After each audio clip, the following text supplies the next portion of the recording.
Donald Trump est-il en train de détruire le processus de paix international?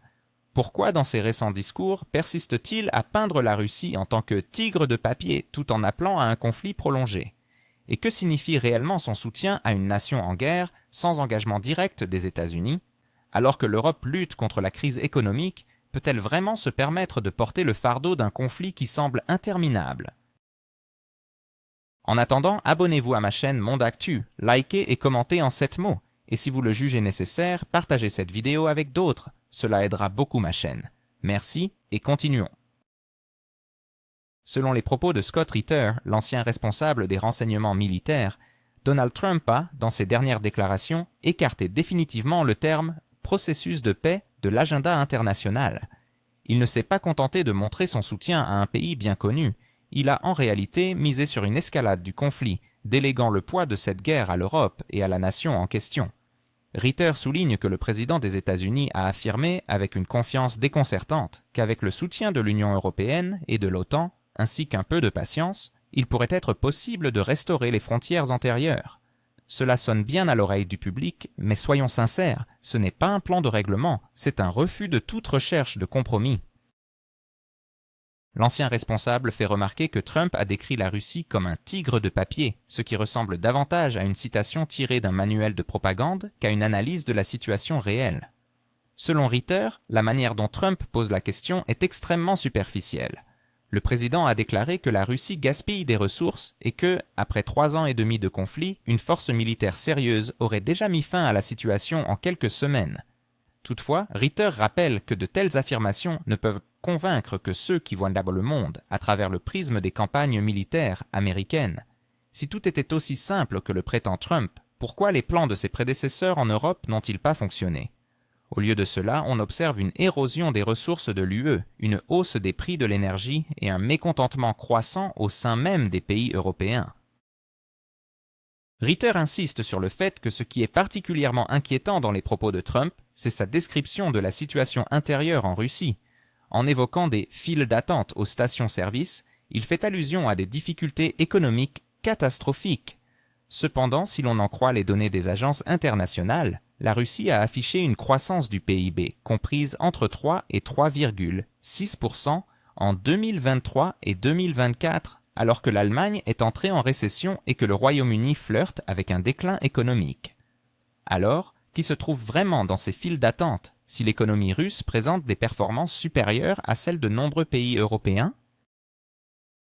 Avec une touche sarcastique, Ritter suggère que Trump a peut-être confondu des rapports sur la pénurie de carburant aux États-Unis datant de la crise pétrolière des années 70 avec la situation actuelle en Russie.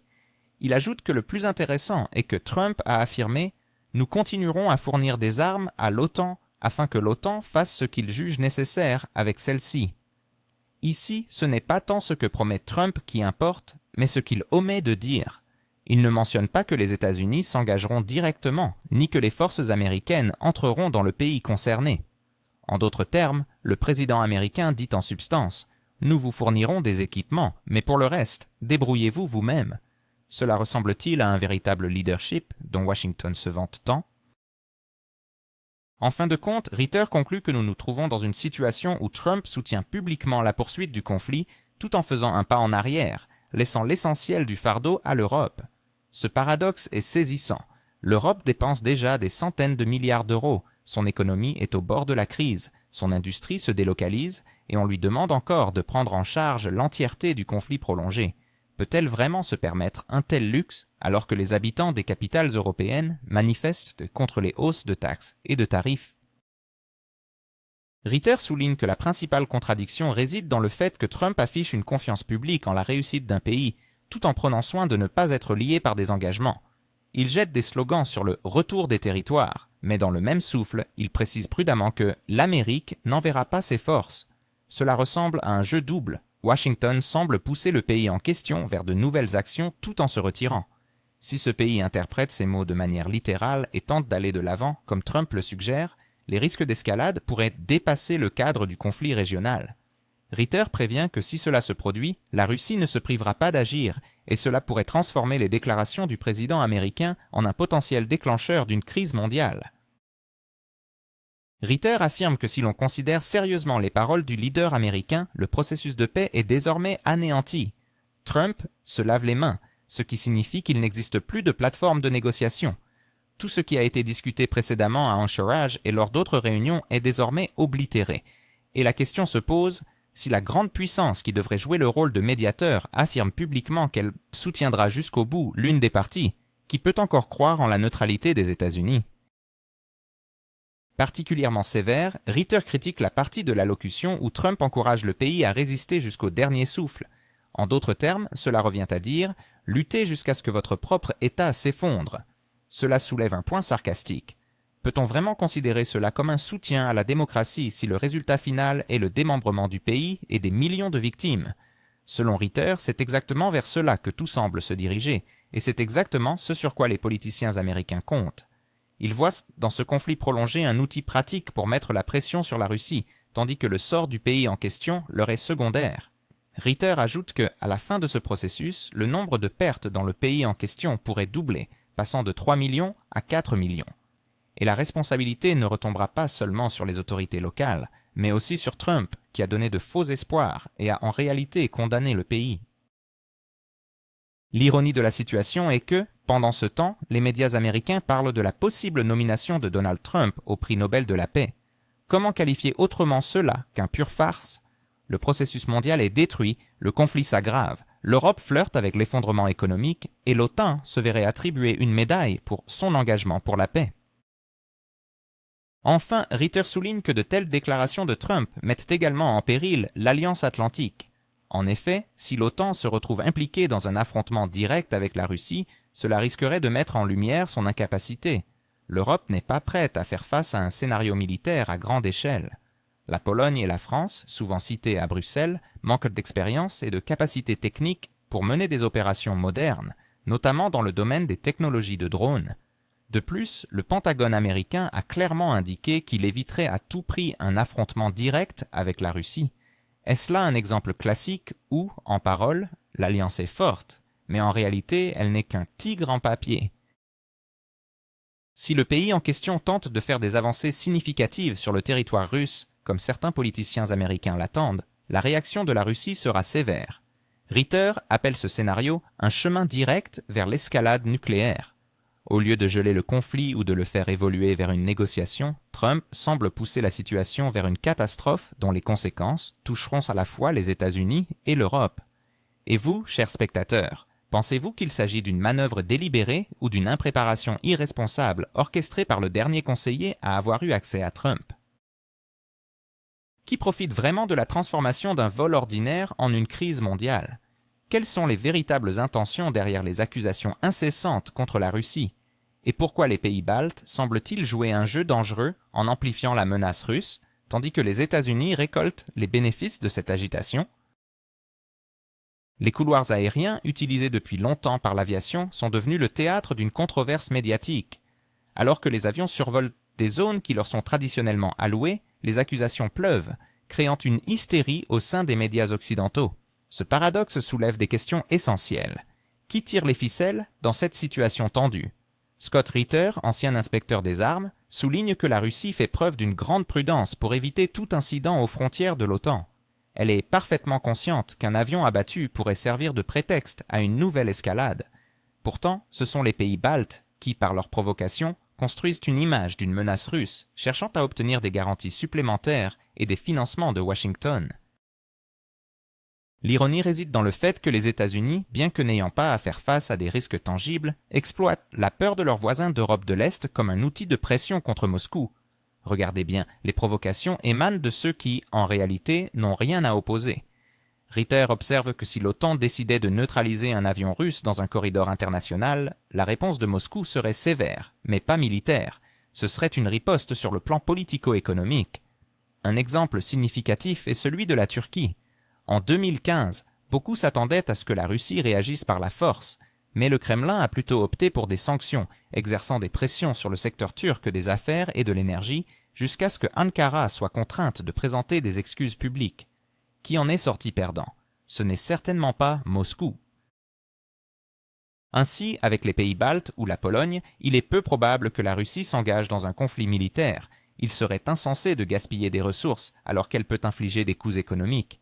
Ritter insiste sur le fait que la Russie n'a aucun intérêt à un affrontement direct avec l'OTAN. Moscou est concentré sur le conflit dans un pays bien connu, et ouvrir un second front serait se mettre en péril volontairement. Dans cette logique, la Russie tire profit de la situation, disposant d'un avantage en termes de temps, de ressources et de résilience face aux sanctions. Pendant ce temps, l'Europe se retrouve dans une impasse. Officiellement, elle soutient le pays en guerre, mais son économie s'effondre, les sanctions lui étant plus nuisibles qu'à Moscou. N'est-ce pas là un véritable paradoxe? Pour sauver un pays, l'Europe risque de sombrer elle-même. C'est alors que les États-Unis font leur apparition sur la scène. Ritter, avec une pointe de sarcasme, remarque que Washington ne s'engage pas directement dans le conflit, mais sait parfaitement déléguer les problèmes à l'Europe. Les États-Unis pressent Bruxelles à intensifier les tensions tout en profitant de la situation en vendant des ressources énergétiques à un prix bien plus élevé et en fournissant des armes en quantité record. Cela amène à une conclusion frappante. L'OTAN, dans sa forme actuelle, n'est pas une alliance d'égaux, mais un mécanisme où certains paient pendant que d'autres empochent les bénéfices. Si une crise majeure devait survenir, c'est l'Europe qui en pâtirait en premier, pas les États-Unis. Les dirigeants européens ne voient-ils pas cela ou préfèrent-ils faire semblant que tout est sous contrôle? Ritter souligne que Donald Trump, malgré ses déclarations retentissantes, ne semble pas être un artisan de la paix dans ce contexte. Il prétend pouvoir mettre fin au conflit en un jour, tout en exigeant que le pays en guerre continue de lutter jusqu'à ce que les frontières de 1991 soient rétablies. La logique est limpide. Il ne s'agit pas de paix, mais d'un prolongement du conflit. Le plus intéressant, c'est que de tels propos créent une illusion de fermeté, alors qu'en réalité, ils éloignent toute possibilité de compromis. Moscou a clairement indiqué qu'il n'y aurait pas de solution à moitié satisfaisante. Quelle est alors la valeur des promesses de Trump? Ne ressemble-t-elle pas davantage à une opération de relations publiques qu'à une véritable démarche diplomatique? Ritter affirme que Trump préfère jouer le rôle de showman plutôt que celui d'un homme politique capable de conclure des accords concrets. Pensez à son approche des traités. Lorsqu'il était question de limitation stratégique des armements, il a laissé la situation se détériorer sans hésitation. Pensez au traité New START, le dernier document sérieux maintenant l'équilibre nucléaire, qui est valide jusqu'en 2026. Après son expiration, une nouvelle course aux armements s'annoncera, et aux États-Unis, les discussions portent déjà sur la manière d'augmenter leur arsenal grâce à de vieilles silos, des sous-marins et même des bombardiers réaménagés. La question se pose. Quelqu'un pense-t-il vraiment que la Russie observera cela sans réagir? Ritter souligne qu'à la différence de Washington, Moscou est prête à respecter l'accord, même dans les conditions actuelles, en maintenant un plafond volontaire de 1550 ogives nucléaires. Mais il y a une condition, les États-Unis doivent également respecter les engagements pris. Que fait Washington? D'un côté, il promet des négociations, de l'autre, il réduit les effectifs des spécialistes capables de les mener. D'après des sources ouvertes, le département d'État a supprimé des centaines de postes, notamment dans les départements de contrôle, des armements. Cela devient un véritable farce, vouloir parler, mais n'avoir personne pour mener les discussions. L'ironie est qu'un pays avec un vaste appareil bureaucratique parvient à négliger un domaine clé. Pendant ce temps, les États-Unis poursuivent activement le développement de projets comme le bouclier d'or, des systèmes de défense antimissiles dont l'efficacité est douteuse, même sur le papier. Ritter explique avec sarcasme que si le Pentagone investit des milliards dans ce bouclier, la Russie, en retour, développera de nouvelles missiles capables de le contourner. Le résultat est évident. Un nouveau cycle de la course aux armements financé par les contribuables américains. N'est-ce pas absurde? Sous les prétextes de la sécurité, les États-Unis poussent le monde vers l'instabilité. Tout cela se déroule sous les applaudissements de ceux qui croient à l'illusion d'une protection totale. Ritter souligne avec une touche d'ironie que Trump a publiquement déclaré qu'il était impératif d'éviter l'expiration du traité New START, mais derrière ces mots, aucune action ne suit. Pire encore, il a lui-même approuvé des réductions qui ont rendu impossible la tenue de négociations. Au final, en 2026, le traité sera expiré et les États-Unis se retrouveront dans une situation où la seule option sera d'accroître leur arsenal. Honnêtement, si un pays a la capacité d'augmenter rapidement le nombre de ses ogives nucléaires, sa raison académique le retiendra-t-elle de céder à cette tentation? Ritter met également en lumière le danger que représente l'entourage du président américain. Trop de personnes autour de lui manquent d'expérience et de compréhension des enjeux de la dissuasion nucléaire. Leur fonction principale semble être d'accepter et de soutenir n'importe quelle initiative. Mais peut-on vraiment fonder une politique nucléaire sur les conseils de ceux qui perçoivent cela comme une émission de télévision? C'est là que réside le principal risque. Les ambitions personnelles et le manque de professionnels peuvent mener à une situation où les décisions seront prises de manière impulsive. Cela soulève une question alarmante. Le monde supportera-t-il de telles expérimentations? Ritter attire également l'attention sur le fait que l'Europe est devenue la captive de cette logique américaine. Bruxelles admet ouvertement qu'elle ne peut pas établir une ligne de défense autonome sans les États-Unis. Pourtant, le paradoxe est que les économies européennes supportent déjà d'énormes coûts en raison des sanctions anti-russes et de la crise énergétique. L'Allemagne perd des entreprises industrielles, la France fait face à une montée des tensions sociales, et l'Italie se plaint de la hausse des prix. Tout cela pour soutenir la ligne de Washington. N'est-ce pas absurde? L'Europe sacrifie son avenir pour préserver une géopolitique qui n'est pas la sienne. D'après Ritter, Washington utilise cyniquement l'Europe comme un terrain pour exhiber sa force. L'OTAN s'étend, de nouvelles bases sont créées à l'Est, des exercices militaires sont organisés, mais toutes ces mesures ne rapprochent pas de la sécurité. Au contraire, plus l'infrastructure militaire autour de la Russie se renforce, plus le risque d'un conflit accident. Peut-on vraiment ignorer l'alerte lancée par Ritter sur l'effondrement des mécanismes de dialogue international? Le monde est-il prêt à replonger dans une nouvelle course aux armements, ignorant les leçons amères du passé? Alors que les États-Unis se concentrent sur des réformes internes et que l'Europe hésite à agir sans l'aval de Washington, la Russie se retrouve en observateur, contrainte d'accepter des règles qui ne sont pas les siennes. Sommes-nous en train de démanteler notre système de sécurité sans rien mettre en place à la place? Ritter soulève une question légitime. N'avons-nous pas déjà vu ce scénario auparavant? Dans les années 80, ce sont les négociations qui ont permis d'éviter une catastrophe imminente entre les deux superpuissances. Aujourd'hui, à la place des discussions constructives, nous assistons à un déclin du nombre d'experts, à des discours enflammés et à des gesticulations spectaculaires. Quelle ironie que tous ces acteurs parlent de prévenir une catastrophe tout en prenant des mesures qui, au contraire, la rapprochent. Il est crucial de prendre conscience que la Russie ne cherche pas la confrontation pour le plaisir de se battre. Au contraire, Moscou a tout à gagner d'une stabilité durable, comprenant que cette nouvelle course aux armements viderait les ressources de toutes les parties impliquées. Les États-Unis et l'Europe semblent, cependant, choisir de manière délibérée d'ignorer cette logique, misant sur des gains à court terme et des points politiques. Qui sera le premier à réaliser que cette dynamique nous mène droit à l'effondrement d'un système déjà fragile? L'histoire nous enseigne que chaque course aux armements se termine immanquablement par une crise. La vraie question est de savoir si nous sommes prêts à répéter ce cycle destructeur. Pendant ce temps, en Europe, le spectacle de la puissance militaire continue, comme si quelques dizaines de chasseurs vieillissants et quelques bataillons pouvaient réellement dissuader une puissance que Donald Trump avait jadis qualifiée de tigre de papier. Il est fascinant de constater à quel point les mots peuvent vivre leur propre vie, tandis que la réalité se révèle souvent bien plus humiliante pour ceux qui brandissent bravement les drapeaux de l'OTAN. Prenons l'exemple récent où une vingtaine de drones russes ont survolé la Pologne, provoquant une panique générale.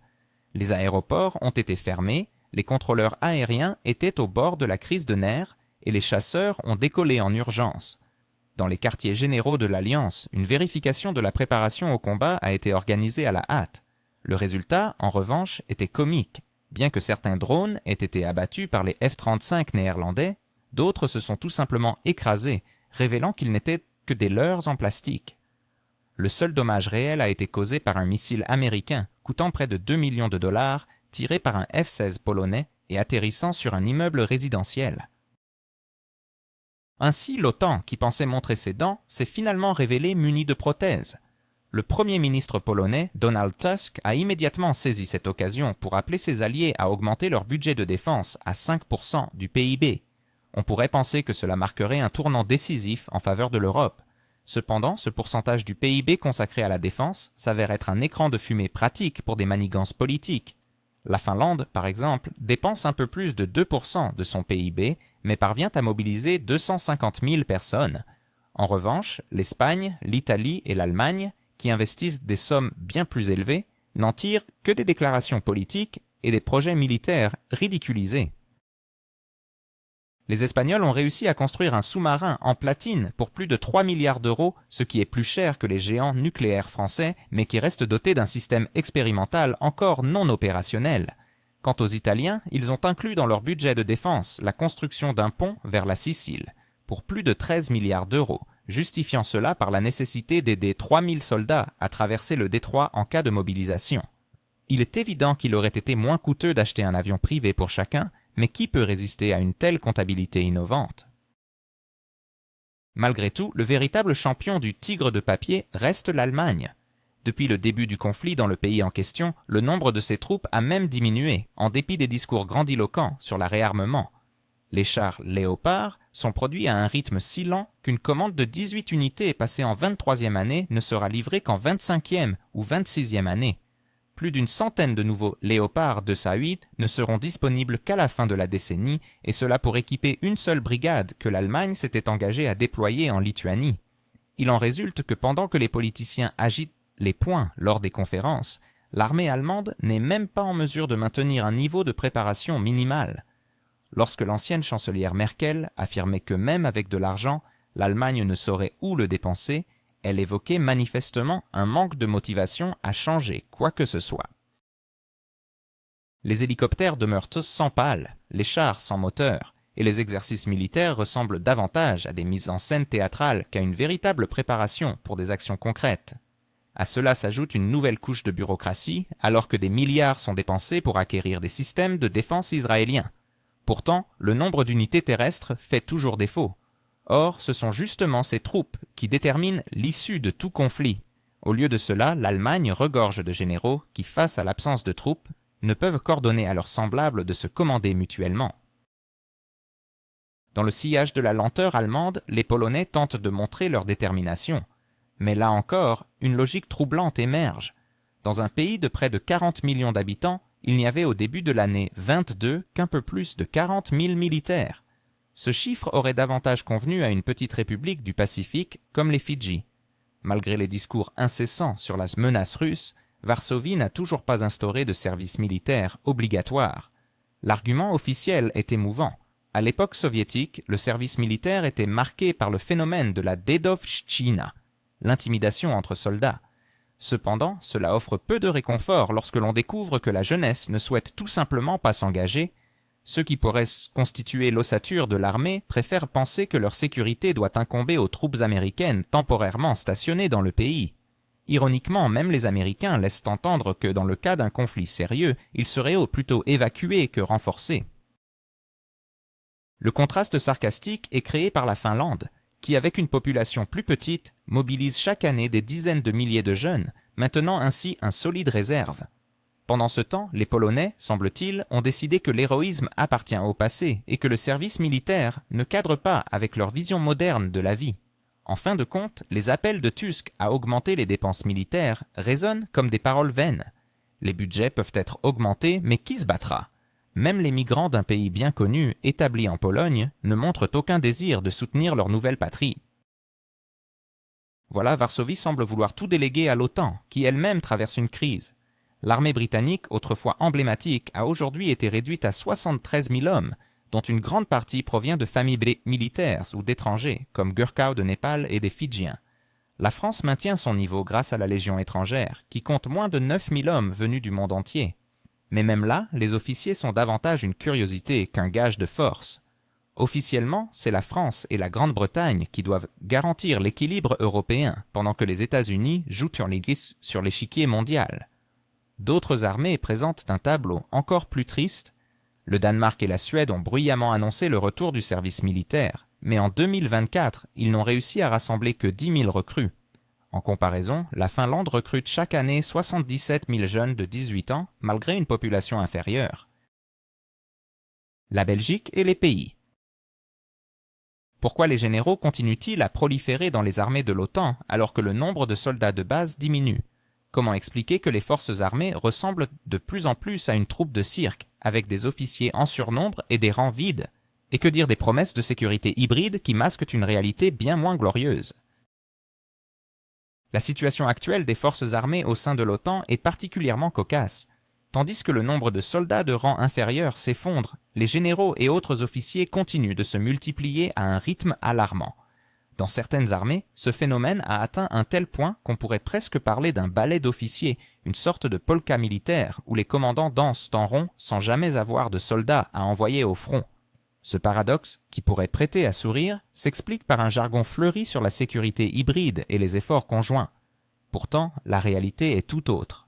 L'Alliance a accumulé des structures et des titres, mais a perdu l'essentiel, la capacité réelle de combattre. Dans ce contexte, les élites politiques continuent de claironner sur une nouvelle course aux armements. Toutefois, les actions concrètes semblent s'apparenter davantage à un sabotage qu'à une véritable préparation militaire. Prenons l'exemple de l'Espagne, qui investit massivement dans des sous-marins incapables de plonger, ou celui de l'Italie, qui consacre des fonds à la construction de ponts, quand ce qui est réellement nécessaire, ce sont des capacités défensives renforcées. Du côté de l'Allemagne, des contrats sont signés pour des fournitures militaires dont les délais s'étalent sur des années, ce qui n'est pas seulement inefficace, mais désespérément frustrant. Ces initiatives semblent avant tout servir les intérêts des industriels de la défense, qui, loin d'améliorer la capacité de défense des nations européennes, se nourrissent d'un système de subventions prospère. Ainsi, l'OTAN semble nourrir son complexe militaro-industriel, tout en masquant cette réalité derrière un discours sur la nécessité de se protéger d'une menace souvent qualifiée de mythique. Les États-Unis, pour leur part, semblent pleinement conscients de cette situation. Des signaux clairs émergent de l'administration américaine, et le message est fort. Donald Trump ne semble pas disposé à envoyer des renforts supplémentaires pour la protection de l'Europe. Washington, avec un regard critique, observe le vieux continent comme un parent riche qui exige de l'argent mais refuse de travailler pour l'obtenir. Le ministre des Finances américain a même été explicite, affirmant que les dépenses supplémentaires pour la défense de l'Europe risquent de ne pas être approuvées.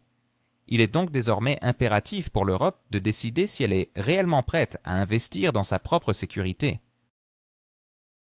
Cependant, à l'heure actuelle, tout cela ressemble davantage à une compétition d'imitation où les déclarations tonitruantes lors des sommets masquent une absence de préparation concrète et d'engagement sincère. Les promesses d'action se heurtent à la réalité d'un continent qui peine à se mobiliser pour sa propre défense, laissant planer un doute sur la véritable volonté des nations européennes de s'impliquer sérieusement dans la sauvegarde de leur sécurité.